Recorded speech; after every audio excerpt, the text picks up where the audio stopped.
नमस्कार, मैं हूं माधुरी। आप देख रहे हैं वागड़ वार्ता 91। वागड़ वार्ता 91 में आपका स्वागत है। प्रदेश और संभाग की ताजा तरीन खबरों से अपडेट रहने के लिए आज ही हमारे चैनल को सब्सक्राइब कर ले और बेल आइकन को जरूर दबाएं। चलिए खबरों का सिलसिला शुरू करने से पहले नजर डाल लेते हैं अब तक की टॉप हेडलाइंस पर। बहुचर्चित गोविंद हत्याकांड का 5वां आरोपी हुआ गिरफ्तार। धारदार हथियार के साथ किया गया हमला। भीड़ ने धारदार हथियारों से किया गो सेवकों पर जानलेवा हमला। 4 आरोपी हुए डिटेन, अन्य की तलाश जारी। 3 करोड़ की साइबर ठगी के बड़े नेटवर्क का हुआ खुलासा। पुलिस ने 4 आरोपियों को किया गिरफ्तार। बांसवाड़ा जिले के बहुचर्चित गोविंद हत्याकांड में पुलिस को बड़ी सफलता मिली है। फरार चल रहे 5वें आरोपी को गिरफ्तार कर लिया गया है। अब तक इस मामले में 5 आरोपियों की गिरफ्तारी हो चुकी है। घटना में युवक पर धारदार हथियारों और लाठियों से हमला कर उसकी हत्या कर दी गई थी। पुलिस अन्य आरोपियों की तलाश में जुटी है और मामले की जांच जारी है। बांसवाड़ा जिले के मोटागांव थाना क्षेत्र के टामटिया गांव में हुए बहुचर्चित गोविंद हत्याकांड में पुलिस ने बड़ी कार्रवाई करते हुए फरार चल रहे 5वें आरोपी को गिरफ्तार कर लिया है। पुलिस अधीक्षक सुधीर जोशी ने बताया कि घटना 26 अप्रैल की शाम की है, जब छगन मईड़ा का बेटा गोविंद अपने परिवार के साथ शादी समारोह से लौट रहा था। इसी दौरान गांव में पहले से घात लगाकर बैठे आरोपियों ने उसे घेर लिया। आरोपियों ने धारदार हथियार और लाठियों से उस पर जानलेवा हमला किया, जिससे गोविंद की मौके पर ही मौत हो गई। मामले की गंभीरता को देखते हुए जिला पुलिस अधीक्षक सुधीर जोशी के निर्देशन में विशेष टीम का गठन किया गया। टीम ने तकनीकी साक्ष्यों और मुखबिर की सूचना के आधार पर कार्रवाई करते हुए फरार आरोपी कालूराम कटारा को गिरफ्तार कर लिया। पुलिस अब आरोपी से वारदात में इस्तेमाल हथियारों और अन्य फरार साथियों के बारे में पूछताछ कर रही है। आरोपी को शनिवार को न्यायालय में पेश कर पुलिस रिमांड पर लिया जाएगा। इससे पहले पुलिस नानालाल कटारा, अनिल कटारा, गणेश कटारा और विजय कटारा को गिरफ्तार कर चुकी है। फिलहाल पुलिस मामले में अन्य आरोपियों की तलाश में जुटी है और पूरे घटनाक्रम की जांच जारी है। ये कल रात को मोटागांव थाना क्षेत्र के अंदर 2 पक्षों में विवाद हुआ, जिसमें एक पक्ष ने दूसरे पक्ष के एक युवक के साथ मारपीट करी और उसकी हत्या कर दी। उसको लेकर गांव में आगजनी भी हुई थी, तो रात को पर्याप्त पुलिस बल मौके पे पहुंच गया था। आगजनी को भी नियंत्रित किया और रात को जो है डेड बॉडी को मोर्चरी में शिफ्ट करा दिया था। आज उसमें FIR दर्ज कर ली गई है, पोस्टमार्टम करा दिया गया और उसमें अब तक 6 संदिग्ध हैं, वो डिटेन किए जा चुके हैं, जिनसे गहनता से अनुसंधान किया जा रहा है। बांसवाड़ा जिले में गो सेवकों पर हमला करने का मामला सामने आया है। कलिंजरा गांव में सूचना मिलने पर पहुंचे गो सेवकों पर भारी भीड़ ने धारदार हथियार से हमला कर दिया। घटना में 4 लोग घायल हुए हैं, जिनमें एक की हालत गंभीर बताई जा रही है। पुलिस ने मामला दर्ज कर 4 लोगों को डिटेन किया है और जांच शुरू कर दी है। बांसवाड़ा जिले के कुशलगढ़ थाना क्षेत्र के कलिंजरा गांव में शुक्रवार देर शाम गो सेवकों पर हमला किए जाने का सनसनीखेज मामला सामने आया है। प्रार्थी रवि भामोर ने रिपोर्ट दर्ज करवाई। रिपोर्ट में प्रार्थी ने बताया कि उन्हें सूचना मिली थी कि डैम के पास गोवंश को क्षति पहुंचाकर धर्मांतरण करवाया जा रहा है। इस सूचना पर वह अपने साथियों के साथ मौके पर पहुंचे। आरोप है कि वहां पहले से मौजूद जोसफ उर्फ जयसिंह सहित 15 नामजद और 100 से अधिक अज्ञात लोगों ने अचानक उन पर हमला बोल दिया। आरोपियों ने जान से मारने की नीयत से धारदार हथियारों से वार किए, जिससे गो सेवकों में अफरा तफरी मच गई और वे जान बचाकर भागने लगे। इस हमले में 4 गो सेवक घायल हो गए। सभी को तुरंत स्थानीय अस्पताल पहुंचाया गया, जहां से एक घायल की हालत गंभीर होने पर उसे दाहोद रेफर कर दिया गया है।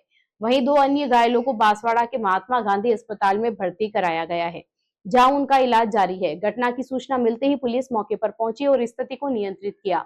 कुशलगढ़ थानाधिकारी प्रवीण सिंह के नेतृत्व में पुलिस ने मामला दर्ज कर 4 लोगों को डिटेन किया है और अन्य आरोपियों की तलाश शुरू कर दी गई है। थानाधिकारी प्रवीण सिंह ने बताया कि घटना में 3 युवकों के सिर में चोटें आई है और मौके पर गोवंश काटने के कोई प्रमाण नहीं मिले हैं। फिलहाल पुलिस पूरे मामले की गहन जांच में जुटी है। वारदात में शामिल अन्य आरोपियों की तलाश में पुलिस उनके ठिकानों पर दबिश की कार्रवाई कर रही है। बांसवाड़ा में साइबर थाना पुलिस ने बड़ी कार्रवाई करते हुए देश भर में फैले साइबर फ्रॉड नेटवर्क का पर्दाफाश किया है।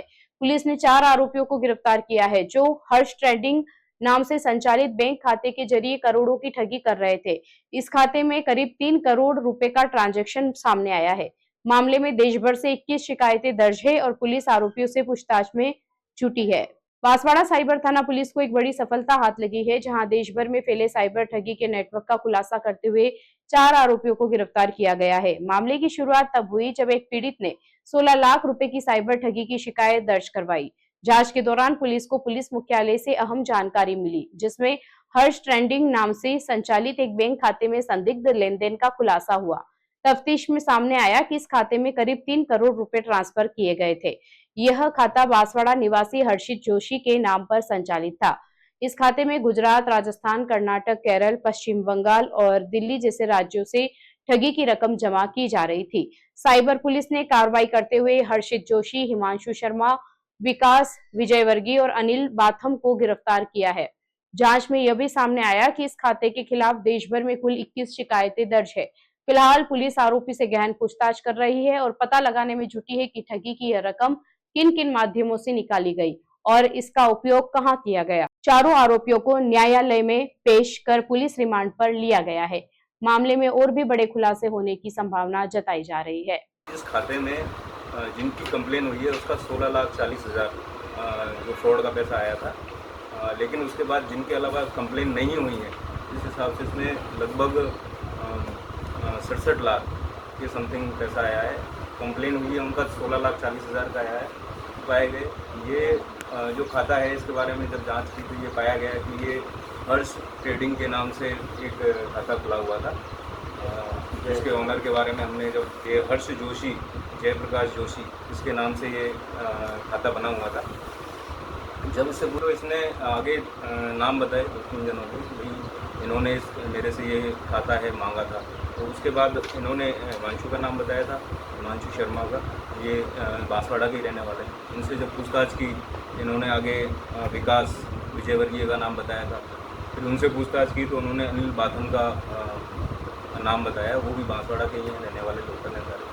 और कल इनको हमने गिरफ्तार कर लिया था। आज इनको कोर्ट में पेशी करेंगे और आगे जो भी इन्वेस्टिगेशन होगी और किसी का इन्वॉल्वमेंट होगा तो अनुसंधान में आएगा तो उनके खिलाफ कार्रवाई की जाएगी। नहीं, अभी तो जो कुछ भी नहीं है, 203 रुपये के समथिंग है इसके खाते में पैसा लगे। जैसे लोगों को साइबर ये क्या कहते हैं, मार्केटिंग के बारे में बताना, गेमिंग ऐप के बारे में बताना, उस तरह से जो फ्रॉड का पैसा आता था जो इनके अकाउंट में आया। डूंगरपुर जिले में वन्यजीव गणना का कार्य शुक्रवार शाम 5 बजे से शुरू हो गया। वन विभाग वाटर होल्स पर वन कर्मियों की मदद से 24 घंटे निगरानी कर आंकड़े जुटा रहा है।